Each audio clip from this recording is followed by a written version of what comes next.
Seguimos aqui tratando dos bastidores da política, claro, as siglas mirando as eleições presidenciais. Inclusive tem uma informação, porque com Tarcísio de Freitas aparentemente fora da disputa presidencial e o PSD de Gilberto Kassab articulando um candidato próprio, o Republicanos entrou no ano eleitoral dividido entre se alinhar à candidatura de Flávio Bolsonaro ou preservar a relação com o governo Lula, defendida por parte da cúpula da sigla. O Misael Mainetti, nosso repórter, está ao vivo, acompanhando essas movimentações e vai trazer detalhes desse bastidor. Misael, conta para a nossa audiência como é que está a situação que envolve o Republicanos, um partido que, dependendo de como se olha, tem um alinhamento com a oposição. Mas há integrantes que defendem a manutenção desse apoio ao governo federal, é isso? Bem-vindo. Antes da confirmação de Flávio Bolsonaro como um pré-candidato, existia aquela incerteza: Tarcísio vai ser pré-candidato à presidência da República ou não? E mesmo com essa confirmação de Flávio Bolsonaro agora, essa dúvida parece que ainda permanece nos bastidores e até fora deles, viu? Muito boa noite para você, Caniato, para todo mundo que acompanha os Pingos nos Is. Essa questão do Republicanos, ela é muito influenciada por questões regionais. Como você mencionou, né, em algumas situações a gente vê a sigla apoiando partidos de centro-esquerda, por exemplo, em outros momentos, em outras regiões do Brasil, um claro apoio ao bolsonarismo ou a partidos de direita. E como há essa incerteza dentro da própria sigla, que incerteza? Mesmo com a pré-candidatura confirmada de Flávio Bolsonaro pelo PL para ser presidente da República, parte de integrantes da sigla, nos bastidores, fica confuso e pensa: será que não é mesmo melhor Tarcísio tentar essa vaga ao Planalto? Então, isso gera, né, aquela insegurança dentro do partido. Outros interlocutores já pensam diferente. A situação já chegou até aqui. Tarcísio de Freitas declarou apoio incondicional a Jair Bolsonaro. Então vamos seguir esse caminho, vamos bater nessa tecla. Tem esses dois posicionamentos dentro da mesma sigla, mas gera um certo mal-estar. O cálculo do partido, ele leva em conta também as articulações em outros estados que aproximam o Republicanos do governo Lula. E Pernambuco é citado como um dos grandes exemplos neste sentido, vamos dizer, de bifurcação. Caniato? É isso, Misael Mainetti trazendo os detalhes sobre quais serão os caminhos possíveis para os republicanos quando a gente olha para a eleição presidencial. Deixa eu só receber a rede, todos vão acompanhar a próxima informação trazida pelo Misael na íntegra, os bastidores da política agora com o Misael Mainetti. Deixa eu só receber a rede Jovem Pan, todos conectados aqui em Os Pingos nos Is. Nosso repórter Misael Mainetti em uma apuração trazendo os posicionamentos de figuras importantes do Republicanos. Agora, Misael, a gente fala do PSD. Fugindo da polarização, o presidente da sigla, Gilberto Kassab, vai permitir, inclusive, que políticos da sigla escolham qual lado apoiar nas eleições. Conta pra gente, não vai ter um direcionamento? Cada um vai seguir sua convicção, é isso? Como você mencionou agora há pouco, em outras eleições, isso vale para agora, onde conseguirem mais cadeiras, né, na Câmara dos Deputados, é por aí que a gente vai. Esse é o pensamento de Kassab, que aliás já é muito conhecido justamente por isso, por ter grande representatividade. Então as lideranças, elas vão de acordo, né, com cada representatividade em cada estado. Tem candidato à presidência e mesmo assim partidos, eles podem apoiar líderes das siglas. O que eu estou querendo dizer aqui, né? A gente está numa situação que Kassab agora ele tem Eduardo Leite, ele tem o Zema e ele tem o Ratinho Júnior.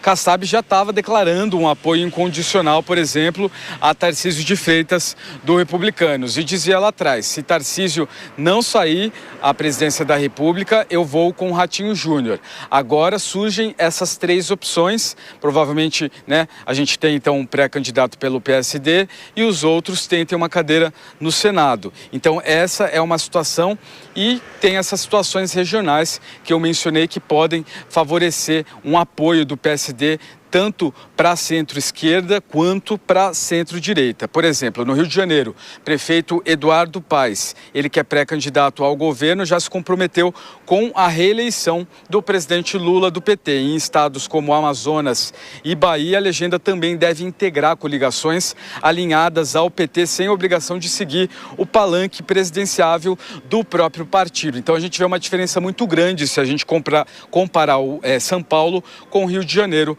por exemplo.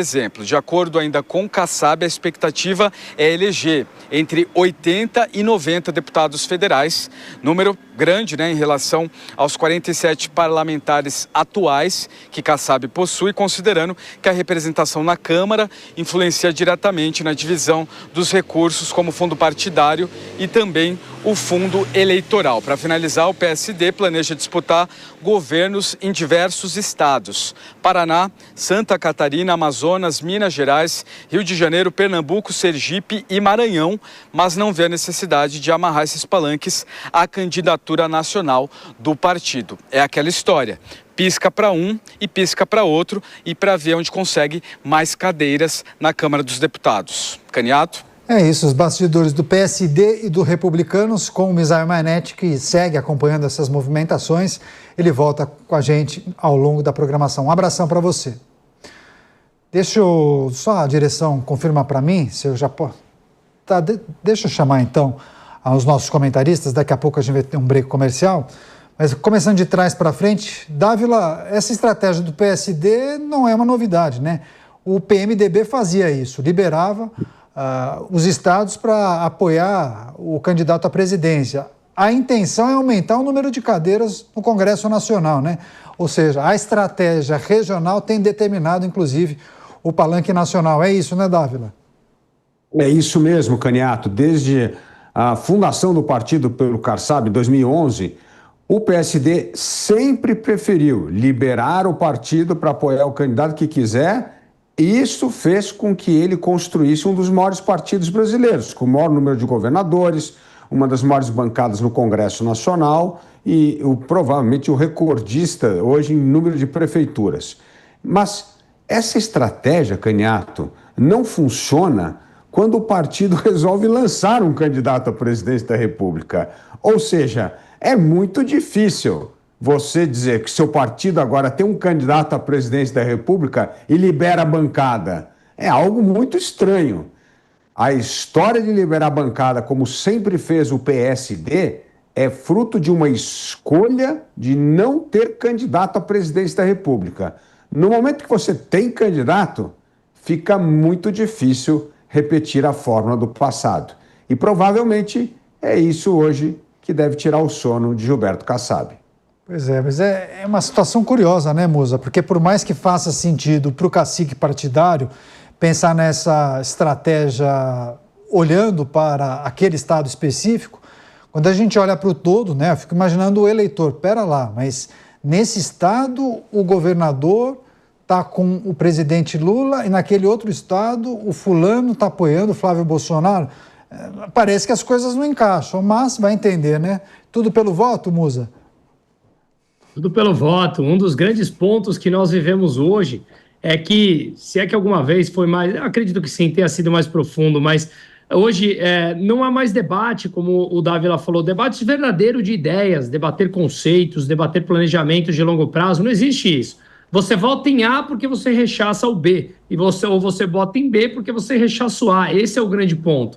E aí a máquina de publicidade da própria política faz você entrar nessa polarização e brigar pelo seu político de estimação sem sequer ter lido 1 ou 2 páginas do programa de governo dele, sem sequer saber se ele defende as ideias pelas quais você defende no seu âmbito privado. E tudo isso é um mecanismo que vai acontecendo no nosso dia a dia que a gente sequer percebe.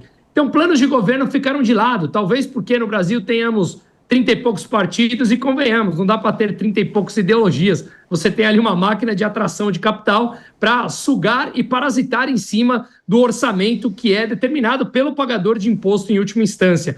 Então, obviamente, se nós levássemos em consideração que um determinado partido ou um determinado político, ele está com um pé em cada canoa, sendo que cada canoa defende coisas completamente opostas, antagônicas, realmente não faria sentido algum.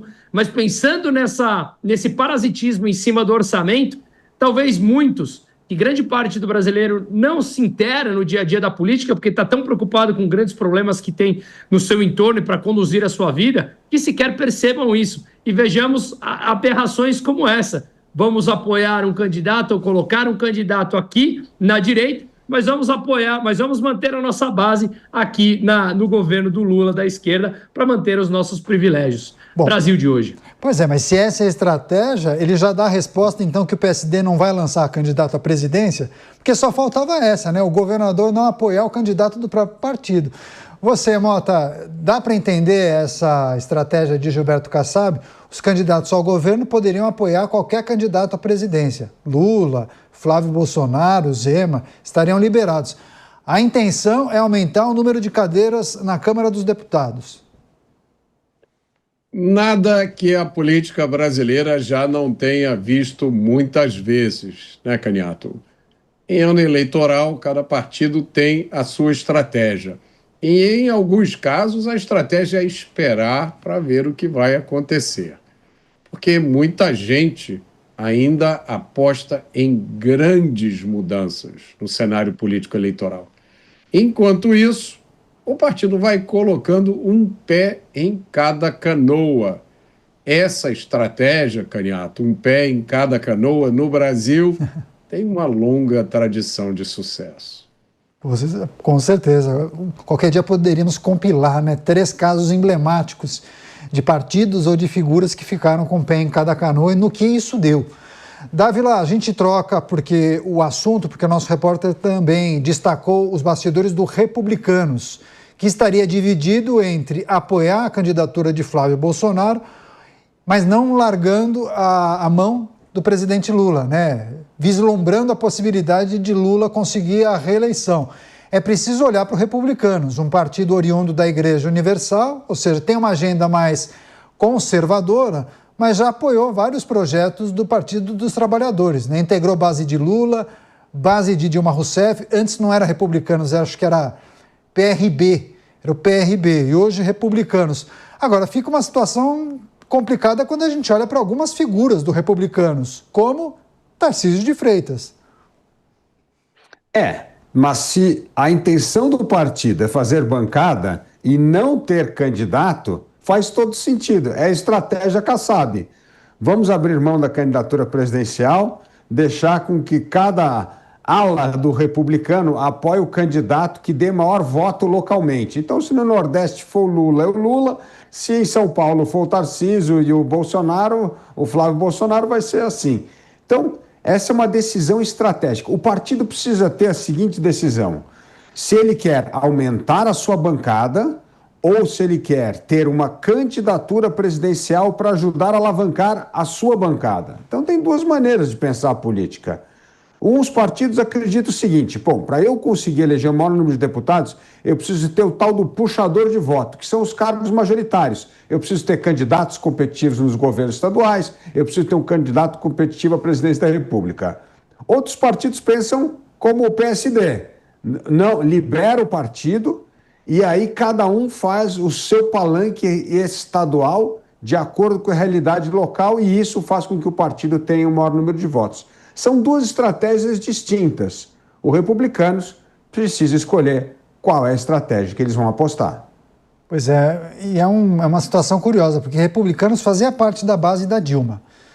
Depois, na eleição de 2018, fechou aquela chapa com uma porção de partidos para apoiar Geraldo Alckmin. Daí Alckmin não performou bem, decidiu apoiar Jair Bolsonaro no segundo turno. E foi base de Jair Bolsonaro durante toda a gestão. E aí tem aquela avaliação, né? Para que lado vai o Republicanos? Você, Musa, se nós olharmos a agenda do partido, natural que apoie Flávio Bolsonaro. Porém, há outros ingredientes em jogo, né?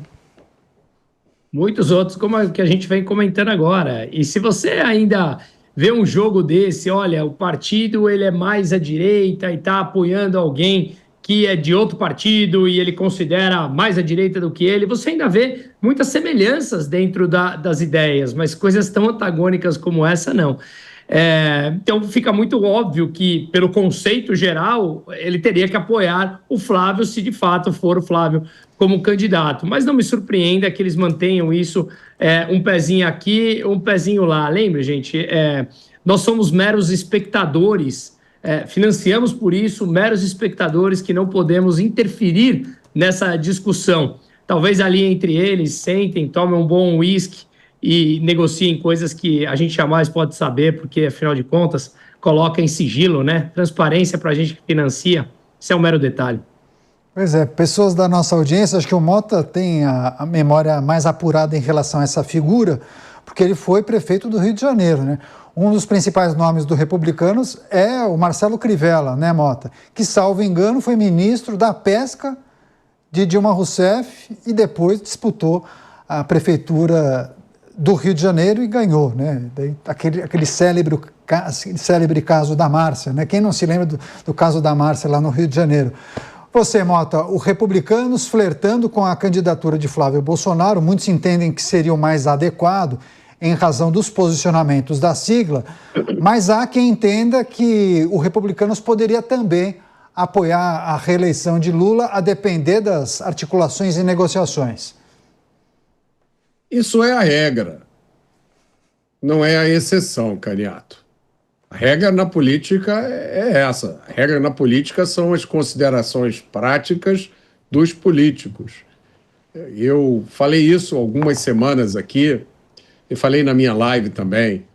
Muitas vezes nós, cidadãos comuns, eleitores, nos iludimos, achando que esse ou aquele político, porque tem aquele discurso bonito, cheio de palavras sofisticadas, de que eles têm as mesmas ideias que nós temos, defendem os mesmos conceitos, os mesmos valores. Na verdade, a maioria deles tem considerações muito práticas. A verba para o partido, a verba para a emenda e os votos, porque sem votos os políticos não existem. Então, isso que a gente está vendo aí é o que acontece na maior parte do tempo. Não faltam exemplos. A gente poderia fazer aqui um programa inteiro falando das figuras que surgiram na política em 2018, se dizendo conservadores, de direita, defensores da família, da pátria, e ficaram ao longo do caminho durante esses anos. Muitos com a maior cara de pau, como se nada tivesse acontecido. Eles eram de direita, chegavam até a ser chamados de extrema-direita. Meses depois, estavam de braços dados com a esquerda, defendendo pautas do governo. Nada mais normal. O eleitor não deve ver isso como um motivo para desanimar ou desistir. Na verdade, isso é um chamado à realidade. É uma lembrança de que nós temos que cuidar da nossa própria vida em todos os lugares do mundo, em todas as épocas. Os políticos pensam primeiro neles, segundo neles, terceiro neles. Pois é, pessoas da nossa audiência, algumas escreveram que acham pouco provável que os republicanos apoiem a reeleição do presidente Lula por conta da figura de Tarcísio. E até uma pessoa escreveu: Tarcísio é a grande estrela do partido, não fariam isso com ele. Dávila, o fato de ter uma figura tão importante quanto o Tarcísio, isso determina alguma coisa quando o cacique partidário desenha a estratégia para aumentar o número de cadeiras? Isso faz alguma diferença? Não faz. A diferença é se terá candidato ou não à presidência da República, porque, evidentemente, o eleitor do Republicanos em São Paulo está alinhado com Tarcísio e Flávio Bolsonaro. Agora, o eleitor dos republicanos na Bahia ou em Pernambuco não está necessariamente alinhado com Flávio Bolsonaro. Então, essa é a realidade. Mesma coisa com o PSD. O PSD na Bahia é Otto Alencar, é Lula, não tem nada a ver com a direita. Então, a grande estratégia do partido se a prioridade é aumentar bancada, liberando o partido, não tendo candidato à presidência da República, e você vai fazer chapas de acordo com a realidade local, ou se é mais fácil eleger o maior número de parlamentares apoiando uma candidatura presidencial. Esta é a reflexão que determina qual é o curso que um partido seguirá.